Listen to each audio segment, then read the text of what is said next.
शून्य से ईश्वर स्तर तक। अध्याय 3157। नमस्कार, आप कहानी में खो जाएं उससे पहले चैनल को सब्सक्राइब करें और नोटिफिकेशन ऑन करें। धन्यवाद। जीवन और मृत्यु क्षेत्र का संपूर्ण स्थान लगातार नष्ट हो रहा था और पुनर्जन्म हो रहा था। विशाल क्यूई और रक्त आकाश में उड़ गया, जिससे पूरा स्थान कांप उठा। सम्राट युन की आंखें मशालों की तरह डरावनी थी। उसका शरीर अदम्य था और कोई नहीं जानता था कि वह कितने दसियों हजार मील लंबा था। सातवें लोक की शक्ति उसके शरीर में स्पष्ट रूप से परिलक्षित होती थी। वह हाथ उठाकर सूर्य और चंद्रमा को पकड़ सकता था और पैरों से पहाड़ों और नदियों को कुचल सकता था। उसके विपरीत ये जिवेन की आभा जरा भी कमतर नहीं थी। उसका शरीर एक खंभे के समान था जो स्वर्ग को संभाले हुए था। उसके शरीर पर अनगिनत नियम दिव्य जंजीरों में बदल गए, जो अव्यवस्थित रूप से नृत्य करते हुए पूरी दुनिया को कवर करते हुए उसे अपने दिव्य साम्राज्य में बदल देते थे। बूम! दोनों पक्ष टकराए और जीवन और मृत्यु क्षेत्र का पूरा स्थान हिल गया। हिलती हुई जगह ने कई संप्रभु सम्राटों को चौंका दिया, जो बाहर से लड़ाई देख रहे थे। ये जिवेन के ठीक सामने एक लंबा भाला था। ये पूरे शून्य को भेद कर सीधे ये जिवेन की ओर चला गया। ऐसा हमला सीधे तौर पर एक वास्तविक संप्रभु सम्राट पर भी हमला कर सकता है। हालांकि ये जिवेन को कोई जल्दी नहीं थी। उसने इसे रोकने के लिए अपना हाथ उठाया और भयानक शक्ति ने उसकी क्यूई और रक्त को पागलपन से हिला दिया। अभी अभी युद्ध में न जाने कितनी बार ऐसा आक्रमण हुआ था। वह कैसे तैयार नहीं हो सकता था। इसके विपरीत उसका आक्रमण पलक झपकते ही समाप्त हो गया।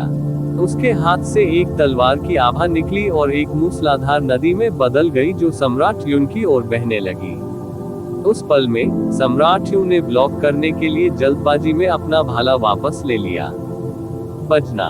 उसका हाथ थोड़ा कांप रहा था। मेघ सम्राट थोड़ा सा घबरा गया। ये जिवेन की ताकत अकल्पनीय स्तर पर पहुंच गई थी।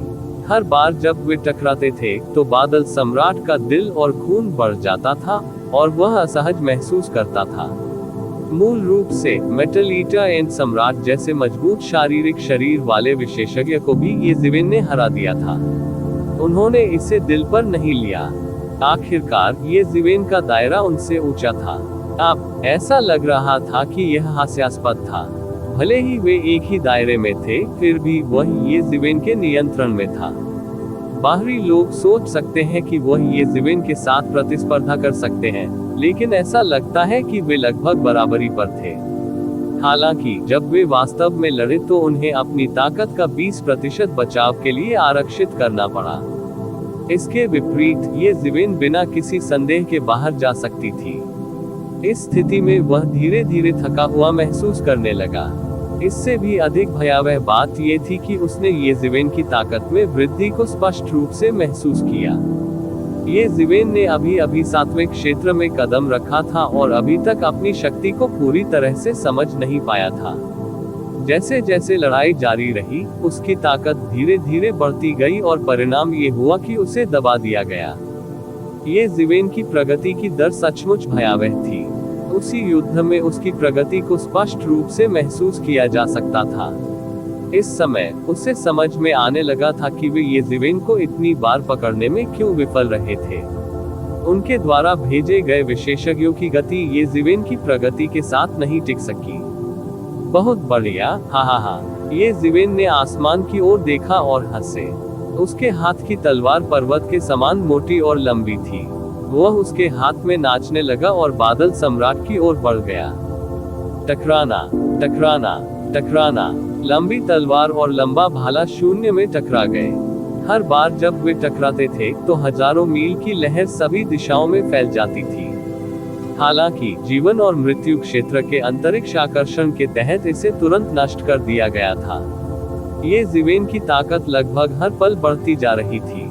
अपनी पूरी ताकत से बाहर निकलने का एहसास वास्तव में बहुत अच्छा था। उसने धातु भक्षी चींटी सम्राट के साथ युद्ध में अपनी 50% शक्ति का भी उपयोग नहीं किया था। वह अभी भी इससे दूर था, लेकिन अब वह गलती से क्लाउड सम्राट को मारने की चिंता किए बिना बाहर जा सकता था। मेघ सम्राट बस एक जीवित लक्ष्य था। उसका रहस्यमय स्थान अभी भी लगातार घट रहा था। लड़ते लड़ते वह सुधर गया। ऐसा कार्य केवल वही कर सकते थे। वह जितनी देर तक लड़ता गया, उतना ही अधिक उसने पकड़ बना ली। वह अभी भी सुधार रहा है। सम्राट ली, जो मैदान के बाहर थे, ये जानकर दंग रह गए। उसे लगभग यही लगा कि उसे गलत एहसास हुआ है। ये कैसे संभव हो सकता है? हालांकि जितना अधिक उसने देखा, उतना ही अधिक उसे एहसास हुआ कि वह सही था। वह मेघ सम्राट की व्यथित भावना को हल्का हल्का महसूस कर सकता था। उसके सभी आक्रमणों को दबाया जा रहा था। से दृश्य में वह देख सकता था कि युद्ध की लय येज़ेवेन ने छीन ली थी। शीघ्र ही अन्य राजाओं को भी इसका एहसास हो गया। हालांकि वे पर्याप्त ताकतवर नहीं थे, फिर भी उनमें चीजों पर अच्छी नजर थी। जब स्थिति और अधिक स्पष्ट हो गई, तो अंततः उन्हें इस बात का एहसास हुआ। हर कोई स्तब्ध और पूरी तरह से स्तब्ध था। उन्हें उम्मीद नहीं थी कि मेटल ईटर एंड क्वीन के खिलाफ लड़ते समय येज़ेवेन पर न केवल कोई दबाव होगा, बल्कि क्लाउड सम्राट का सामना करते समय भी वह बढ़त हासिल कर सकता है। ये हास्यास्पद था कि कई लोगों को स्वर्गीय ताओवाद से इनाम लेने का प्रलोभन दिया गया था। अब जब उन्होंने इसके बारे में सोचा, तो यह वास्तव में बेवकूफी थी। ये बिल्कुल भी समान स्तर का मुकाबला नहीं था। येज़ेवेन की हमले की आवृत्ति लगातार बढ़ती जा रही थी। प्रत्येक आक्रमण स्वर्गीय ताओवाद के अनुरूप था। प्रत्येक आक्रमण विश्व की शक्ति उधार ले सकता है। उसकी ताकत अविश्वसनीय हद तक बहुत बड़ी थी। मेघ सम्राट पीछे हटता गया। उसके हाथ हल्के सुन्न हो गए थे। उसके पास बचाव के लिए और अधिक ताकत लगाने के अलावा कोई विकल्प नहीं था। धीरे धीरे उसे एहसास हुआ कि उसमें पलटवार करने की ताकत भी नहीं है। उसके पास केवल पैरवी करने की ताकत थी। नहीं, मैं इस तरह जारी नहीं रख सकता। मेघ सम्राट को तुरंत एहसास हुआ कि वह इस तरह जारी नहीं रह सकता। येज़ेवेन ने उसे पहले ही पीछे हटने के लिए मजबूर कर दिया था। यदि ऐसा ही चलता रहा तो उसे डर था कि वह हार जाएगा। गर्जन। मेघ सम्राट ने आकाश की ओर देखा और गर्जना की। उसके हाथ में लंबा भाला अदम्य और शक्तिशाली गति लिए हुए था। उसके शरीर में उबलते अंतहीन खून के साथ भाले ने पहाड़ों और नदियों को तोड़ दिया। यहाँ तक कि इस अंतरिक्ष की गहराई में मौजूद तारे भी सीधे उड़ गए। दुनिया पर राज करने वाला एक भाला। लंबे भाले की गति वास्तव में जमा हो रही थी। हर कदम आगे बढ़ने के साथ उसका लंबा भाला मजबूत होता गया। मेघ सम्राट के शरीर का रक्त जल रहा था। जब ये येज़ेवेन के सामने पहुंचा तो इस लंबे भाले की गति अपरिवर्तनीय और भयानक स्थिति में पहुंच गई थी। येज़ेवेन की आंखें मशाल की तरह चमक उठी। वह पहले से ही देख सकता था कि क्लाउड सम्राट स्पष्ट रूप से पहल वापस लेना चाहता था और शक्ति का संतुलन हासिल करना चाहता था। लेकिन वह मेघ सम्राट को ऐसा करने की अनुमति कैसे दे सकता था? आप शक्ति संतुलन पुनः प्राप्त करना चाहते हैं? असंभव। येज़ेवेन के हाथ में लंबी तलवार एक चौंकाने वाली तलवार की आभा में बदल गई। दुनिया पर हावी हो जाओ। तलवार की आभा फैल गई। दुनिया की हर चीज ने उसके सामने आत्मसमर्पण कर दिया और अपनी शक्ति का इस्तेमाल किया। एक तलवार आकाश को भी ध्वस्त कर सकती है। बूम! लंबा भाला और तलवार की आभा आकाश में टकरा गई। सब कुछ नष्ट हो गया। इस भयावह सदमे की लहर में आवाज भी खो गई। सदमे की लहर ध्वनि से भी तेज चली और सब कुछ नष्ट कर दिया। सब कुछ इतना शांत और इतना डरावना था। इस समय येज़ेवेन की स्थिति फिर से बदल गई।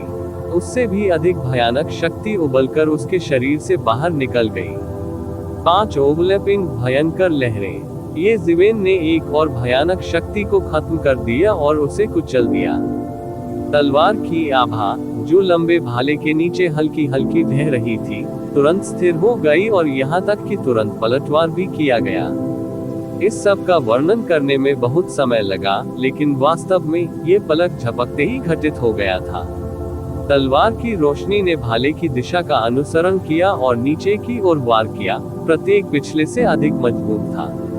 यह एक प्रचंड लहर की तरह थी, परत दर परत। अंत में यह अजेय हो गया और इसे कोई नहीं रोक सका। टकराना। एक और स्लैश। तलवार की आभा सीधे मेघ सम्राट के सामने कट गई। महत्वपूर्ण क्षण में क्लाउड सम्राट ने अपनी लंबी तलवार वापस ले ली और तलवार की आभा को सीधे अपने शरीर पर गिरने से रोक दिया। उसकी आंखों से आतंक झलक उठा। वह ये जानकर भयभीत हो गया कि यदि तलवार की आभा सीधे उस पर पड़ी तो वह 2 टुकड़ों में भी काटा जा सकता है। फिर भी सम्राट यू ने मुंह में खून भर लिया और लगातार पीछे हटते रहे। वह वास्तव में एक सांस में 1000 मील से अधिक पीछे हट गया। नतीजा तय हो चुका था। युद्ध को देख रहे सभी सम्राट पहले ही एक निष्कर्ष पर पहुंच चुके थे। हालांकि क्लाउड सम्राट ने विरोध करने की पूरी कोशिश की थी, लेकिन जाहिर तौर पर वह ये ज़िवेन का मुकाबला नहीं कर सका। क्लाउड सम्राट ने कई साल पहले 7वें क्षेत्र में प्रवेश किया था, लेकिन वह अभी भी ये ज़िवेन का मुकाबला नहीं कर सका था। वह थोड़ा कमजोर लग रहा था। जैसे जैसे समय बीतता गया, ये लाभ धीरे धीरे मौजूदा स्थिति की तरह ही अत्यधिक नुकसान में बदल गया।